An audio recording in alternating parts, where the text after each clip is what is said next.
Well, with a game total of 40 for tonight's game, it makes things a little bit difficult here when we talk about Showdown, and that's what we're doing right now here at WinDailySports.com. Be sure to subscribe to WinDailySports.com. That's all you have to do. Go to the website and go and sign up. Also, this is all sponsored by the Sharp app. Go to sharp.link. All the ways you can download the Sharp app, Google Play Store, Apple App Store, anywhere you can download the Sharp app will be available there at sharp.link. Tony, this game, bud, is it's gross. It's absolutely gross. So how do you approach this from sort of that Showdown DFS perspective? Because this is ugly. Yeah, it is. And here's the thing, man. It's not just being ugly. It's now we get David Montgomery's kind of like return, but we don't even know how much of a return it's going to be, right? And no really, the Steelers front is pretty good still, and so we don't even know if they're going to be able to run the ball as well. Exactly. And we talked all fair. I mean, watching Pittsburgh's offense anymore on the other side, I'll tell you what, man. Like, Big Ben, you're done. Like he's got to be done. The dude can barely move right now. So he's done. Yeah, he is. There's some interesting plays, I think, on the Pittsburgh side, but I think you got to pick your gem. And I think that's going to be the hardest part. Who is the gem of this Showdown slate? Is it Najee Harris? I mean, is that the guy you kind of hang your hat on?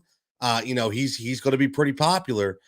Or do you really try to flip it up a little bit and possibly think Justin Fields can get some magic going on Monday night? Yeah, that's the one thing that concerns me a bit, because we kind of have an understanding of Pittsburgh's offense against rookie, or Pittsburgh's defense against rookie quarterbacks, and usually they're pretty good, and especially in Pittsburgh is a tough place to play. But there's not going to be much here, I think, for this Bears offense to begin with. Like, I don't think, David Montgomery and Khalil Herbert are going to combine for close to 200 yards rushing for this team. And, they're the two that are going to carry this team through. I think a lot of it, and it's a tough call to make, but I think a lot of it is just Justin Fields, because they finally started running with him. I don't know if that's because Matt Nagy wasn't there or not, but they finally started running with him. And I think that's going to be a huge part of their game plan against Pittsburgh, because that Justin Fields' rushing ability opens things up in ways that, their offense never could be.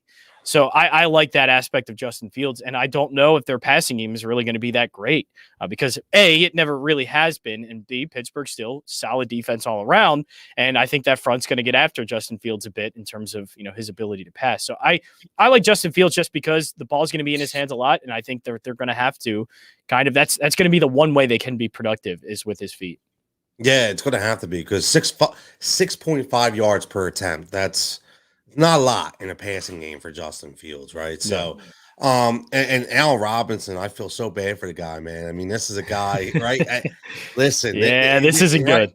It's a shame. It is. But listen, one thing I will say is the Chicago Bears do know how to run the ball.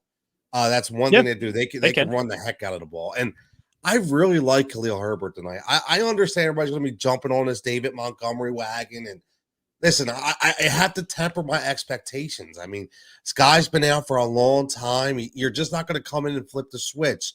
I think he'll be productive, but how productive, I don't know. I really, really like Khalil Herbert tonight. Yeah, Khalil Herbert, I still think will be in line for more of the targets because, the injury for David Montgomery, A, I think he's in line to play, but we still don't know if he's going to, and B, what exactly the role is going to be. But I think Khalil Herbert has played well enough that he's carved out a role, at least for now, while Montgomery's still trying to get to 100%. I would have a tougher time, I guess, going with Montgomery here. They're both kind of priced the same way. So I guess, 300 more for Montgomery isn't bad.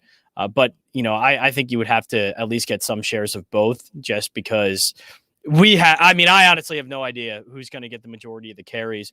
The thing is with Pittsburgh, I'm actually would be fine with not putting in Ben Roethlisberger at all. You don't need both quarterbacks in this one. I don't think you need Ben Roethlisberger. I would rather just because I know exactly where his two targets are and what the two players he's going to every single time. And it's Najee Harris and it's Deontay Johnson. Those are the two guys that he looks for pretty much the entire game. And they're the two primary targets. I don't think Ben Roethlisberger is going to have a big enough game, I could see him barely getting over 200 yards in this one and maybe a couple of scores. But, that to me is like ceiling game here for Ben Roethlisberger. I think if you're going to be able to beat this Chicago team, or at least what I think they'll be able to do against them, they're just going to have to really pepper Harris and Johnson with a lot of targets. And I think that's the way it goes here. So these are my first two plays. I think you have to have Harris and Johnson in your lineups in pretty much all of them. Yeah, and listen, let's be honest. In showdowns, unless it's one of those top 5 quarterbacks, how many quarterbacks actually win you your matchup? Right. So you have to look at that. I'll tell you what. I think if you go for the narrative of a shootout, yes. Right. Like if you have like Justin Herbert going up against Tom Brady, like of course you try and get those two guys in. But in this circumstance, a defensive game, I think it's fine to opt away from it. I would say don't sleep on my boy Freiermuth, man. I like Pat. Give me some Pat. Yes. Right. I love the new emerging tight end. 14 targets in 2 weeks. He's turning in. Listen, Big Ben loves throwing to the tight end. He always has. He always will. Right. Whether it be Heath Miller, whether it be Eric Ebron, doesn't matter. Pat Freiermuth is that guy tonight. In my opinion, he's going to be that sleeper guy that a lot of people are not going to have in their lineups. That probably should. Yeah, we got Glide tight ends on Showdown. Look, Pat Freiermuth, absolutely. Hey, Glide, listen, tonight in this matchup, you got to take what you could get, man. That's the problem. I mean, I seen somebody above say, "Give me Jimmy Graham." Oh, it was Glide. Give me Jimmy Graham 200. Yeah, Jimmy Graham is a punt. Yeah. Right. I mean, listen, which I'd be fine with because I could absolutely see him getting a red zone target. Yeah, absolutely, especially with a young quarterback who loves to throw to a tight end as a safety valve, right? So I definitely could see that 100%. I don't know what Cole Kmet is tonight. 5,800. That's a big number. See, I 5,800 to me for Cole Kmet when you could get Freiermuth for 7,000, who's consistent. If you're going to go a tight end route, I think that's the way you go, man. I really do. Yeah. We have a total that's at 40 right now. On a lot of sports books. Is this one where we look at defense? I think the one I would look at if I do, and I think they're probably priced way up. Yeah, $5K, like the Steelers. Obviously, Justin Fields is a rookie quarterback, and in this environment, that means I think I would, if you do get the Steelers, I think I would opt away from Fields because if that happens, Fields could run the ball, but I imagine there'll be a lot of turnovers in there, and that's where I pivot more to Montgomery and think, okay, they can run the ball a little bit. But Justin Fields is the one that's going to be turning over the ball, fumbling, interceptions. And he's had those games before. They were earlier. They were the first couple of games in his career. So that's expected. But, in this environment, it totally wouldn't be out of the realm of possibility for him to just throw a few picks and fumbles and him to have kind of a complete nightmare of a game. So that's where I'd pivot to. If you don't want to go Justin Fields, I'd rather go. And, of course, if David Montgomery is inactive, I think you put in Khalil Herbert, obviously. But if Montgomery is active, I'd rather opt for him than Herbert. It's really close to me, and it's a hard one, and you may want to interchange them, but I would opt for more Montgomery, and this would be the way I go instead of strictly with the, Justin Fields and putting him in. Yeah, another guy, John, that, again, and we're talking about punts here, right? This is what we're talking about, is Marquise Goodwin. Like, if you're looking, a guy that's starting to trend up a little bit for Chicago. Now, again, we're not talking about Chicago having this unbelievable passing game, but eventually Justin Fields, 175 yards last week. He's got to throw the ball a little bit, right? Yeah. So he's got to throw to somebody, and he hasn't shown he's throwing to A-Rob, right? But he's averaged $170, $180 the last 3 games. So see who you can pick out, and for 4,200, Marquise Goodwin, he gives you one play, maybe a nice long touchdown, maybe 3 or 4 catches for about 50 or 60 yards. It gives you those double digit points for 4,200. I mean, these are the kind of looks that you have to look at Showdown right now. Because this game, it's a sparse. It really is. Yeah. Listen, under 40, under 39, whatever book you use, it's going to be tough to get a really good lineup here.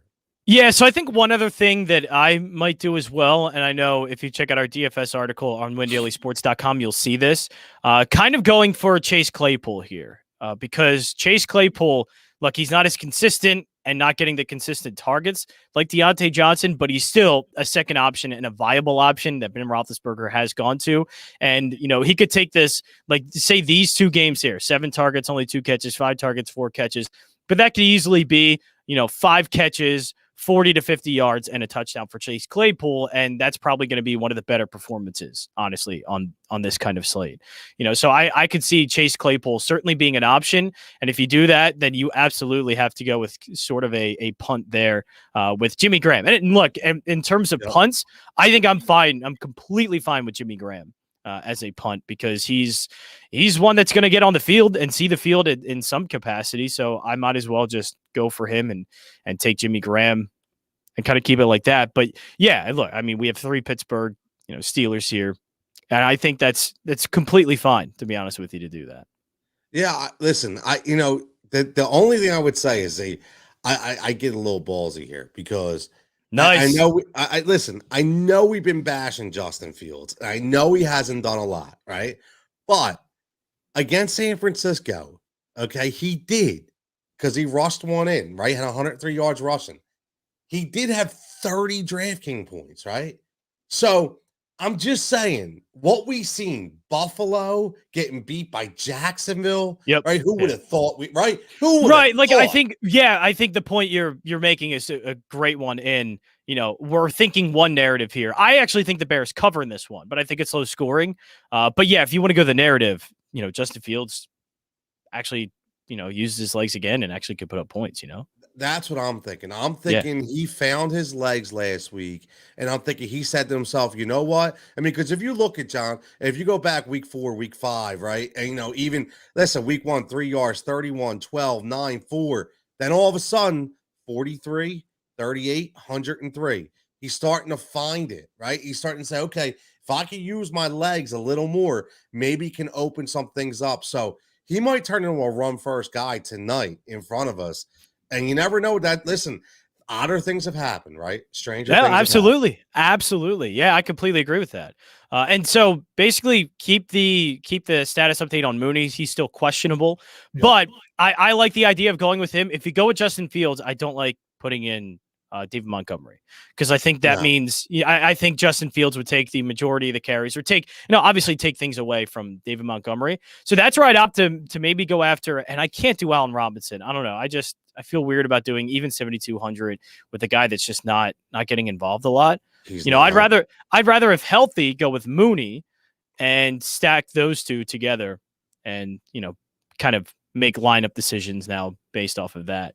But yeah, I think Justin Fields is certainly in play here. You should if you're putting a few showdown lineups in, you should go with that narrative because based off of not only what we've seen from this week, but just, what the NFL is capable of in general. And I think the Bears are getting better and I think they do cover this game. And I think it's perfectly fair to go through. And there's one way I think that works. It's if Justin Fields runs. I don't think it's going to work with Justin Fields throwing 300 passing yards. It's going to be him running. So it's not like I want to go so deep into the Bears wide receivers. What I would do is try and get some of the guys that either get the red zone targets or could be the home run guys. Mooney obviously fits that bill, and you could punt for really cheap on Jimmy Graham that fits that bill of kind of a red zone target if they need to. So I think I'll definitely opt for those and then build around that. But yeah, that's certainly a way I could construct a few lineups as well. I do like that. And again, keeping like Mooney's got the groin injury, so you don't know. And obviously be extra careful with that. Yes. But if he doesn't play, don't be afraid. Goodwin on Marquise Goodwin. Mm-hmm. Right? Because again, if you put Najee Harris back up there in the crown, and then if you take Mooney out, just hypothetically, take Mooney out and put in Marquise Goodwin. Put Najee Harris, put Goodwin in there, and saying Mooney doesn't play. Now we're done with Bears. Now I'd be done with Bears. I'm done, right? So unless you got the Jimmy Graham for $200, right? I still would play Freiermuth. I think Freiermuth is a big game tonight. I think you're going to hear his name a lot. I do. Yeah. I think he's a really good play for the Pittsburgh Steelers. And again, look, and this is the hard build. So this is where you have to decide, do I want to go anybody in Chicago except Justin Fields? You take Goodwin out and put Deontay Johnson back and just go Justin Fields for Chicago and see how you can build around that. Yeah. And look, the Bears are one that like you need a little bit relief. I think Bears also could be a solid defensive choice tonight. Because there is a possibility that, of course, Ben Roethlisberger. So with it low scoring, keep them both kind of in their Jesse James revenge. No, we're not doing a Jesse James revenge narrative. We're not going that far. But yeah, I do find, most of my builds are going to include, for the most part, Najee Harris. And, in most of them, also Deontay Johnson. Like, I just think those two guys are almost not automatic, but it's just in a game where you're not going to find too much production to begin with. And we already know very clearly what two guys are there. I would like those. But yeah, Pat Freiermuth is one I would like if you want to pivot off of Johnson a little bit, because if Johnson, looking at his game log, certainly gets a ton of targets. But, if this is a game where he doesn't reach the end zone, you might find a little bit more value in Freiermuth and going into some other players. But yeah, here's for the most part with Johnson and Harris really. Here's a crazy one. If and not to get, but if you flip it up, and again, I know I'm just crazy on Freiermuth tonight. Put him as your captain, and you're going to see how much flexibility you get now with the other spots. Right? Yeah. It still allows you. And again, this guy's got 14 targets in 2 weeks. He's going to get targeted heavily tonight. He just is. Especially on a team that can rush the passer very well, and Big Ben's going to be looking to dump off as much as possible. So Najee Harris, to me, and Freiermuth are going to be the biggest recipients of tonight's game for the Pittsburgh passing game, and it allows. I think it allows you a lot more flexibility. Yeah, it does. If you do that, and look, 7,300 remaining, and then we can go with if we have David Montgomery in there again. Like if you're gonna have Pittsburgh's defense, which I was actually going to do there. But if you're going to have Pittsburgh's defense, I would rather not have Justin Fields in there because it's like an oxymoron. Right. Yeah. And usually it is, but like it's more of like Justin Fields is more going to be running, and I don't think he's going to get a lot of passing yards. So if there is a multiple turnovers with Justin Fields, if you think that's going to happen, then I don't know if it's going to be worth it, and you go with the Steelers there. But yeah, this is sort of the build. And look, even with Jimmy Grant, I could take him out in 2,500. Maybe look at some of these guys. I know somebody said Gentry that they like. But yeah, it does sort of open things up if you like Freiermuth there. And I still think you can get Harris and Johnson in that lineup as well, because you would say Deontay Johnson going to eat up the yards, that Najee Harris going to eat up the yards, and obviously the ground game. But Pat Freiermuth is the one to see the end zone, and maybe multiple times. PF, baby. PF, I'm telling you. It's the night of the tight end, baby. You heard it here first. Yeah, no, everybody seems to be all in on the tight end, so I like that. I think it's a good play. So, Tony, I'll just ask you, last thing as we're wrapping things up here for the showdown, as we're previewing the Bears and Steelers tonight. Your prediction for tonight's game, whether you have a bet or anything that you do like for tonight. Yeah, I don't have a bet, but I do think, as crazy as it sounds, I'm just going to go with the Bears to win this game tonight. There's been crazy games all weekend. We're seeing it right now. Not for long. We know any given Sunday. We know all the narratives. I just think that the Bears defense is going to stymie Mr. Roethlisberger a little more than people expect. I think it's going to be a real low-scoring game, obviously, and I'm going to pick the Chicago Bears by a field goal. Okay, a yuck fest, like a 21-17 kind of game for me, just to get under 40 total over and under. Look, Clyde, if you want to do one of those crazy long shot, like just Josh Johnson coming in type ones, go ahead. But no, Dwayne Haskins, I don't know if I recommend that. Hey, look, with the way Showdowns have been going, Glide, I would try anything at this point. If that's what you want to do, hey, look, I'm not going to say you can't and you shouldn't do it, but let's just say I am not going to do that. But that'll wrap things up here. I do like the Bears. I've liked them all week at +6.5. It's actually a +7 right now. Ooh, I think that good. is. I like that. I think that's a good bet. But that is going to wrap it up here. Actually, in a couple of minutes, it's going to be Ghost and myself. We're going to be going over tonight's NBA slate that's coming up next year. WinDailySports.com.